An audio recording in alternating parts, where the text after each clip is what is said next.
Good afternoon, everyone. My name is Gina Nisnoff. I'm with Complete Healing for Your Mind, Body, and Spirit. As a psychic medium reading for people for about 23 years, I get asked a lot of questions. One question that comes up quite often, and I'd like to shed some light on, is spirit attachments. There's a big difference between having a spirit attached to you versus having a spirit possession, and that's what we're going to talk about right now. So what is the difference between a spirit attachment? Do you know? Well, just like your arms and your legs are attached to your body, an entity can attach to your body, both non-human and human entities.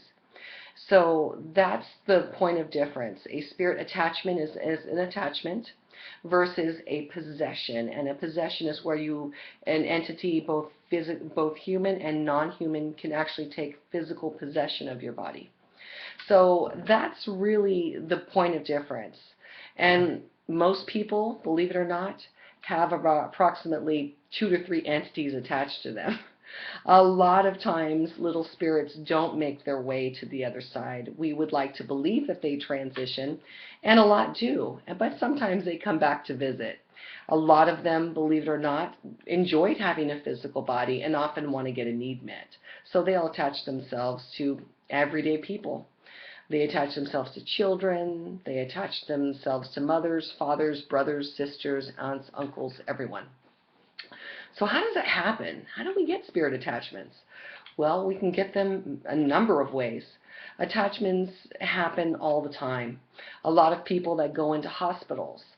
Most people are very, very sick in the hospital. We have our immune systems are down. Our auric field is open. And it makes it very easy for an attachment to attach themselves to you when you're in an altered state of consciousness. Entity attachments can happen, for instance, if you're going and visiting historical sites. My oldest son, when he was about 10 years old, went to the Gettysburg battlefield and landed up getting a spirit attachment of a Civil War soldier that stayed with him for quite a while until it was removed. So those are just a couple of examples of how we get attachments. How do they affect us? Well, that's a good question. They affect you in sometimes major ways, sometimes minor ways. It depends upon what has attached itself to you. A lot of times it's easier to recognize an attachment in someone else. Sometimes some of the things that you can look for or that you'll notice is someone will act kind of out of sorts. Someone that has never smoked before all of a sudden will begin smoking.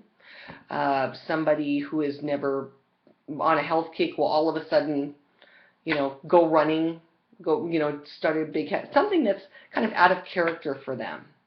And that's kind of the telltale sign of there's somebody else working here. So if you have an attachment, they don't necessarily take control of your life, but they do kind of add a little influence to it. And it depends. Like I said, most entities attach themselves because they need a need met. Sometimes people that enjoy drinking, when they had a physical body, will attach themselves to somebody who is a drinker, or somebody who will become a drinker, or have the tendencies or have the desire to drink all of a sudden, which would be out of character for them. And that's one of the telltale signs of an attachment. Another one is you'll hear people say something and they don't even remember saying it. Oh, did I say that? Oh yeah, I guess I did. I don't remember. Or do something just out of sorts, out of what their normal characteristics will be. And that's another telltale sign of an entity attachment kind of coming through. So are they benign, or are they serious? It just depends upon, some entities will attach themselves for a short period of time. Some will come and go, and some will stay with people for a long, long time. It just depends. It's entirely up to them, believe it or not.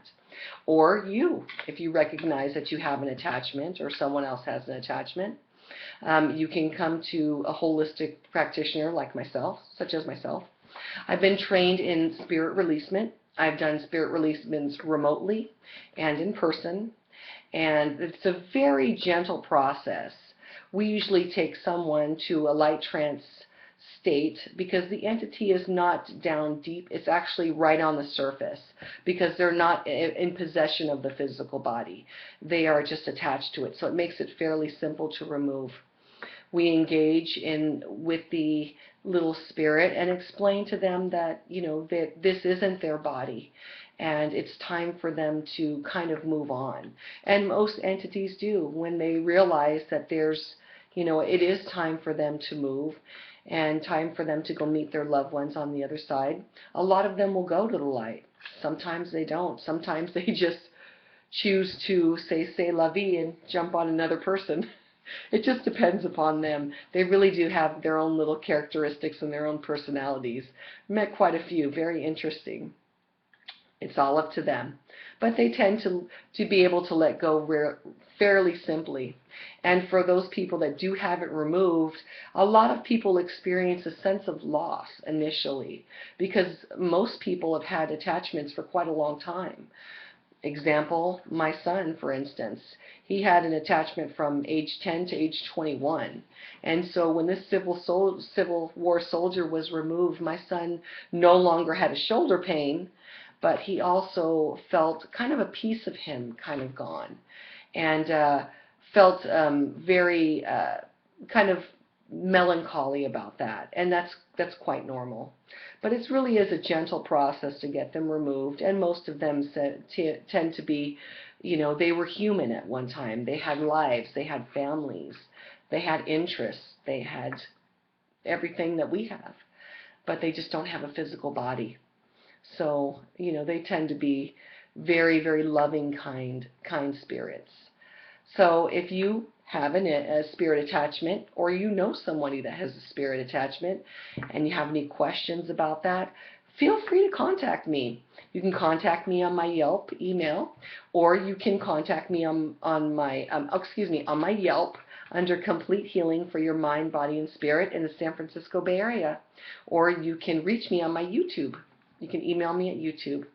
Hopefully that answers a lot of questions for you, and if you need any help with this, feel free to contact me. Talk to you soon. Bye-bye.